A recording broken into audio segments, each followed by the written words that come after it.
Bonsoir, assalamualaikum sama guys, j'espère que yéen a ngi si jàmm man it maa ngi si jàmm dal leen jàmm seen chaîne Like Mobile votre chaîne de technologie gars yi tey si biir vidéo bi dañ ñëw pour wan leen nouvelle application boo xam ne mën naa wax ni mooy remplir li nga xam ne moo di TikTok ndax bu ngeen xoolee fanee sa ginnaaw jot nañ benn information boo xam ne may wax ni maam TikTok dañ koy waaj a tëj fële sa li nga xam ne moo di États-Unis voilà mën nañu toog ba mu yàgg tamit ñu jekk-jekk ne dañ koy tëj dañ koy tëj Sénégal wala dañ koy tëj yeneen dëkk léegi nag avant que ñuy tëj TikTok maam ba doos amati accès léegi dañ leen conseil ngeen télécharge nouvelle application bi nga xam ne mën na wax ni moo rempli TikTok voilà ndax loolu dina la permettre bu fekkee ne yow télécharge nga ko si au début da nga ko mën a tijji say compte di commencé def say contenu léegi quant à boo demee ba nga xam ne maam TikTok gisatoo ko si dëkk bi nga nekk léegi mën nga kon na di ko utiliser comme TikTok voilà léegi première chose que li njëkk a def mooy dañuy dem suñu Play Store wala ñu dem suñu App Store bu fekkee li nga xam moo di iPhone nga utiliser léegi bu ñu demee suñu iPhone léegi voilà léegi dañuy tapé Jing voilà léegi dina leen defal lien d'application si suuf description pour ngeen mën a dem directement télécharger ko léegi bu ñu defee Jing première application bi moom ma nekk nii voilà léegi nag application bi boo ko xoolee maam ay chinois la maam langue yëpp ay chinois la parce que application bi Chine leen ko créé fa la débuté voilà léegi bu fekkee ne comme que ñun dañ ko télécharger ba pare dañ cliquer directement ouvrir léegi une fois bu ñu cliquer ouvrir voilà léegi ñu cliquer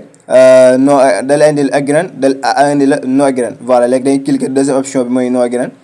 voilà léegi ñu cliquer agreement plus continue voilà léegi une fois bu ñu cliquer léegi ñu cliquer autoriser léegi ñu cliquer autoriser léegi une fois bu ñu cliquer autoriser léegi fii nii voilà bu ngeen xoolee seen TikTok début ba ngeen ko doon télécharger maam boo ñëwee ba fii da lay laaj maam ban catégorie nga bëgg a suivre pour di nga mën a gis say maam mu mën a nekk sa TikTok léegi par exemple léegi bu fekkee ne da nga bëgg a traduire lii maam chinois yi en anglais wala en français voilà léegi da ngay jël voilà léegi da ngay jël sa téléphone léegi nga dem sa Google léegi une fois boo duggee Google voilà léegi pour ñu wanaaleen la ko rek léegi nga dem voilà da nga gis option photo bi léegi une fois boo jëlee sa téléphone boobu noonu léegi boo ko tegee fii boo ko scanner automatiquement da lay indil maam da lay indil langue traduise voilà léegi ñu jël téléphone léegi ñu teg ko mel ne kuy scanner léegi ñu bës photo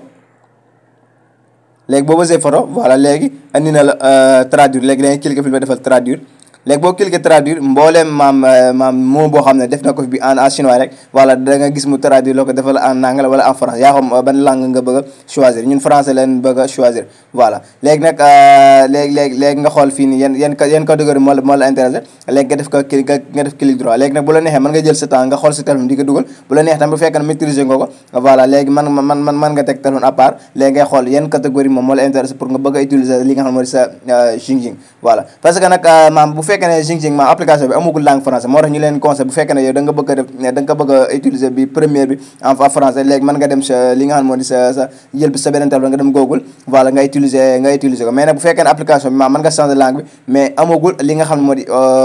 langue français voilà léegi première chose que li ñu njëkk a def mooy comme que xool nañ maam yéen yan catégorie la léegi dañuy xool ñu den ban catégorie lañ bëgg a jël voilà léegi ñu jël catégorie voilà ñu def danse